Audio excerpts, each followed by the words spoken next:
Uno de los motivos por los cuales tenemos que proteger los entornos industriales es por el incremento de protocolos que utilizan Ethernet o Ethernet industrial para el intercambio de información. En este sentido, los switches juegan un papel fundamental para permitir esas comunicaciones entre diferentes equipos. Ahora bien, ¿son todos los switches iguales? ¿Debemos de tener en cuenta alguna consideración? Pues tanto si opinas como que sí, como si opinas como que no, quédate porque esto te interesa. Así que, comenzamos.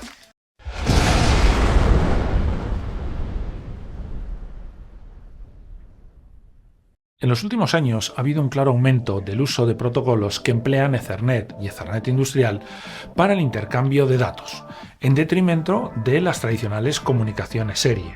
Es decir, en lugar de utilizar Profibus, que utiliza una comunicación serie basada en RS485, se utiliza Profinet, con el cual podemos obtener lo mismo, pero en este caso utiliza Ethernet para el intercambio de información, como puede ser entre PLCs y una periferia distribuida. El motivo por el cual de este cambio, entre otras cuestiones, es por la flexibilidad y escalabilidad que ofrece el uso de protocolos basados en Ethernet. Flexibilidad, porque podemos a través de un switch conectar diferentes elementos o quitarlos. Y si necesitamos incorporar nueva tecnología, pues como decimos, podemos conectarlo a ese switch que ya tenemos. Y también si necesitamos una mayor densidad de puertos o bien necesitamos más puertos para conectar más dispositivos, podemos unir dos switches entre sí y a partir de ahí los incorporamos a la red de célula de la máquina o de la instalación. Eso sí, con cuidado porque de alguna manera estamos aumentando el dominio de broadcast, ya que las comunicaciones entre esos dispositivos trabajan a nivel de capa 2. Sin embargo, también de manera tradicional, se han venido empleando switches no gestionados, es decir, switches muy sencillos, muy económicos, que no tienen una interfaz web para poder configurarlos. Ojo, interfaz web o también por línea de comandos. En cualquiera de los casos, esos switches no gestionables no permiten ninguna configuración, sino que simplemente todo lo que vayamos conectando a esos puertos, en general RJ45, aunque también los hay de diferentes conectores, van a comunicar entre sí, por supuesto estando en el mismo segmento de red. Sin embargo, esto debe de cambiar, porque también tenemos switches gestionables. Es decir, equipos que hacen lo mismo, pero que podremos configurar para establecer ciertos parámetros en dicha configuración. El acceso puede ser tanto de manera gráfica como también por línea de texto y nos va a permitir poder configurar diferentes aspectos, los cuales veremos a continuación, y de ahí podremos comprobar la importancia y la necesidad que tiene el emplear switches gestionados en lugar de switches no gestionados. Ahora bien, ¿cuáles son esas características que tienen los switches gestionados y que no tienen los switches no gestionados? Pues bien, vamos a ello. El primero, y para mí uno de los más importantes, es la capacidad de definir VLANs adicionales, es decir, dominios de broadcast. ¿Por qué? Porque puede ocurrir que debamos añadir más dispositivos a una instalación que ya está funcionando, pero que no queremos que ambos dispositivos o esos dispositivos que están en diferentes redes tengan visibilidad entre sí. Por ejemplo, imaginemos una máquina, la cual ha sido adquirida por una compañía y está funcionando, pero resulta que queremos incorporar una tecnología, por ejemplo, para la medición del consumo eléctrico, y eso nos lo ha desarrollado otra empresa, otra tecnología.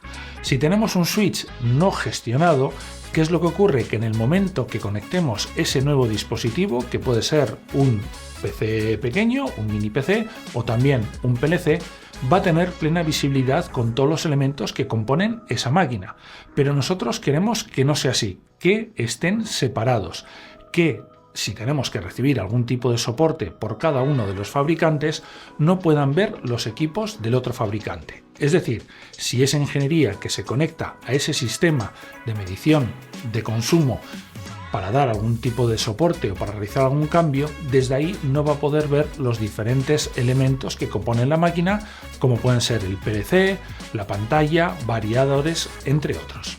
Y en el supuesto que deban de tener comunicación, deberán utilizar un dispositivo de capa 3, como puede ser un router.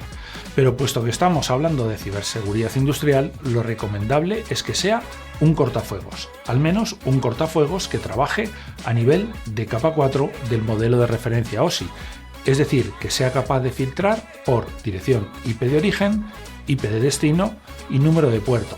También hay algunos productos que son capaces de filtrar a partir o teniendo en cuenta la interfaz de entrada y la interfaz de salida. Esos switches gestionables, como pueden ser este del fabricante Siemens, en concreto un XC208, también va a tener la particularidad o la posibilidad de deshabilitar aquellos puertos que no estén siendo utilizados. Es decir, si nosotros estamos utilizando estos 4 primeros puertos, podremos deshabilitar los 4 siguientes.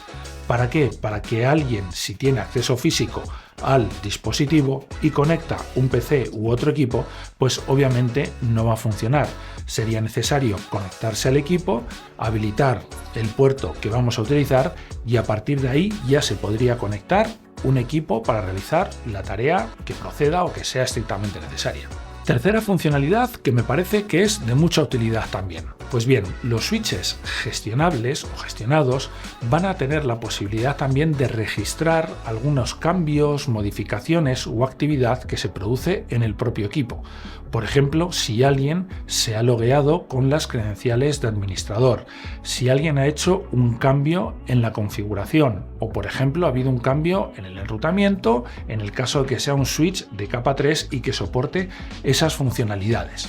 Pues bien, estos equipos no solamente van a poder registrar en memoria este cambio, sino que además van a poder mandar a través de syslog un paquete informando de ese cambio, de tal manera que nosotros cualquier cambio que se produzca, en estos equipos lo vamos a poder mandar a un servidor syslog y a su vez integrarlo con otros sistemas de seguridad, como puede ser un SIEM. Como decimos, inicialmente se puede guardar en memoria, pero lo interesante es que a través de syslog o también a través de otro protocolo, como puede ser SNMP, por el envío de algún trap, pues también nos puede ser de mucha utilidad. Porque al fin y al cabo tenemos que tener visibilidad y control de lo que se genera o de los cambios que se realizan en este tipo de dispositivos. Es vital, porque si no, no vamos a tener esa habilidad, esa visibilidad que más bien necesitamos para poder determinar si se ha producido alguna anomalía y tengamos que investigarlo, porque quizás puede ser el principio de algún potencial incidente. Otra de las funcionalidades que me parece muy interesante es la posibilidad de que se enciendan algunos LED en el caso de que se haya cambiado alguno de los estados de los puertos. Es decir, imaginemos que nosotros tenemos configurado ya el equipo, la máquina está en funcionamiento y tenemos conectado o estamos utilizando los 4 primeros puertos. Pues bien, lo que podremos hacer es en la configuración decirle los 4 primeros puertos, cuando cambien a down se va a encender un LED en la parte frontal y cuando cambie el estado de down a up porque alguien ha conectado algo, también se nos encenderá un LED. De esa manera podremos saber a simple vista si alguien ha conectado o ha modificado el estado de conexión de todos los elementos que hay en este switch, porque obviamente nosotros no vamos a tener ojos ni vamos a estar siempre presentes cada vez que se haga alguna intervención en una máquina y sea necesario conectar o desconectar alguno de los equipos que hay aquí. Hemos hablado del cambio de estado de los puertos, pero también puede ocurrir que en el caso de que se cambie alguna otra configuración, por ejemplo, que se caiga alguna de las líneas de alimentación de entrada o haya un cambio en la topología, pues también se puede encender ese LED en la parte frontal. Con lo cual, para mí, es una funcionalidad muy interesante y que podremos encontrar en los productos de este fabricante. Otra de las funcionalidades que me parece muy importante y que la verdad que ya cuando hemos implementado otra serie de medidas nos va a permitir mejorar esa situación de seguridad y poder implementar medidas de monitorización mediante la puesta en marcha de sondas es que los switches gestionables, la mayoría de ellos, van a poder hacer una réplica del tráfico, es decir, se va a poder configurar un puerto espejo. Un puerto espejo es un puerto que va a sacar una copia del tráfico que entre o salga, o también que entre y salga de alguno de los puertos. De esa manera lo que vamos a conseguir es que vamos a poder capturar el tráfico, analizarlo y si hay alguna anomalía o detectamos alguna desviación, poder darnos cuenta de ello. Es decir, vamos a tener un mecanismo de alerta temprana, pero a nivel de las máquinas, de las líneas o de las infraestructuras. ¿Qué es lo que ocurre? Que un switch no gestionado no tiene esta capacidad. ¿Por qué? Porque obviamente simplemente va a comunicar los diferentes elementos, los diferentes equipos entre sí que estén en el mismo segmento de red. Para mí, tener la posibilidad de tener un puerto espejo y replicar el tráfico para analizarlo posteriormente, ahora lo estamos viendo bajo una perspectiva de ciberseguridad, pero también puede ser para capturar tráfico, analizarlo y detectar anomalías, para mí es fundamental. Con lo cual, otra funcionalidad de estos switches gestionables que nos van a aportar seguridad a nuestras infraestructuras. Y luego ya por último, una funcionalidad que también puede ser interesante es limitar desde qué direcciones IP podemos efectuar cambios en nuestros equipos. Es decir, son direcciones IP, por así decirlo, de confianza. En algunas configuraciones vienen referenciadas como Trusted Host. Es decir, de esa manera vamos a limitar desde qué equipos se pueden realizar ese tipo de cambios. Y por ejemplo, esas direcciones IPs pueden ser las de una estación de ingeniería o las de un servidor, de tal manera que nosotros no vamos a efectuar cambios ni vamos a permitir los cambios desde cualquier dirección IP de esos segmentos de red, sino que va a ser desde la IP de un equipo concreto. Y obviamente sobre ese equipo nosotros podremos establecer configuraciones o parametrizaciones adicionales. Por ejemplo, si es un ordenador o un servidor de la organización que esté dentro del dominio de la compañía y a través de él poder realizar la creación o la baja de unos usuarios que previamente van a poder loguearse en ese servidor o en ese equipo y desde ahí conectarse a esos dispositivos de red y hacer los cambios que sean necesarios. Con lo cual, para mí esto es una funcionalidad que también tiene importancia y que me parece muy interesante y que junto con todas las restantes pues es interesante que empecemos a cambiar esa mentalidad de utilizar switches no gestionables y empecemos a utilizar switches gestionables. Ahora bien, hemos estado hablando de las ventajas que ofrecen el utilizar este tipo de dispositivos. Ahora bien, también hay contras. ¿Y cuál es uno de ellos? Pues uno de ellos es el costo. Estos switches gestionables son un poco más caros de lo que pueden ser los switches no gestionables, que es una electrónica muy sencilla y que por lo tanto, pues al no poderse hacer ningún cambio ni alguna modificación, pues obviamente el coste es menor. Sin embargo, si lo vemos desde el punto de vista de lo que puede suponer dentro del coste de desarrollo o de integración o de creación de una máquina que nos puede hacer un integrador, pues bajo mi punto de vista me parece que no es tanta la diferencia y que merece la pena indudablemente el ponerlo en marcha. Es decir, cambiar esa mentalidad que tenemos de utilizar switches no gestionables por unos que sean switches gestionables. Y otro de los contras que también, se pueden tener en cuenta, aunque en mi opinión creo que no es ningún contra, al contrario, nos va a obligar a hacer algo que antes no hacíamos, es que para sacar partido a todas estas configuraciones, las personas encargadas de hacer esas integraciones de diferentes elementos deben de saber, deben de aprender de comunicaciones y saber interpretar todo lo que aparece en cada uno de esos menús. Porque si no, al fin y al cabo, ¿qué es lo que va a pasar? Que aunque tengamos un switch gestionable, como no lo sabemos configurar, al final se va a quedar con las configuraciones por defecto y se va a quedar exactamente igual de lo que puede ser un switch no gestionable. Con lo cual nos vamos a gastar el dinero o vamos a pagar un poco más por tener un equipo con mayores funcionalidades, pero como no las sabemos configurar, pues indudablemente no le vamos a sacar todo el partido.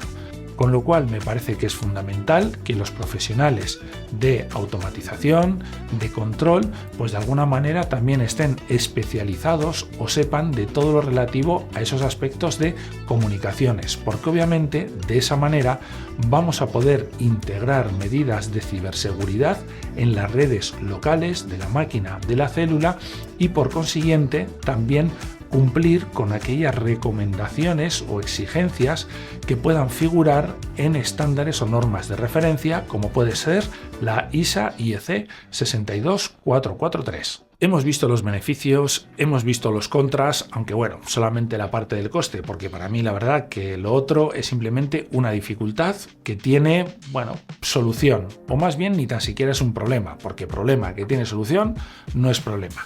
En cualquiera de los casos, y lo que quiero con el vídeo de hoy, es que tengamos en cuenta que los tiempos cambian y que esos switches no gestionables, pues dadas los requisitos de ciberseguridad o las nuevas especificaciones, los nuevos riesgos o los altos niveles de integración y de interoperabilidad, nos hacen que debamos tener en cuenta una serie de características que esos equipos más económicos y que montamos de manera tradicional, pues obviamente ya son insuficientes para estas nuevas situaciones. Con lo cual, a partir de ahora, mi recomendación, utilizar switches gestionables, que podamos configurar, parametrizar, que podamos deshabilitar puertos que no estén siendo utilizados, posibilidad de definir VLANs, posibilidad de enviar logs a un servidor de syslog para los cambios que se puedan realizar en el equipo, tengamos constancia de ello. También poder configurar un puerto espejo para el despliegue de sondas y así una serie de aspectos que obviamente no los hemos cubierto todos, pero que debemos de tener en cuenta. Así que por hoy ya hemos terminado con el vídeo, espero que haya sido de tu agrado y te espero en el siguiente. Hasta pronto.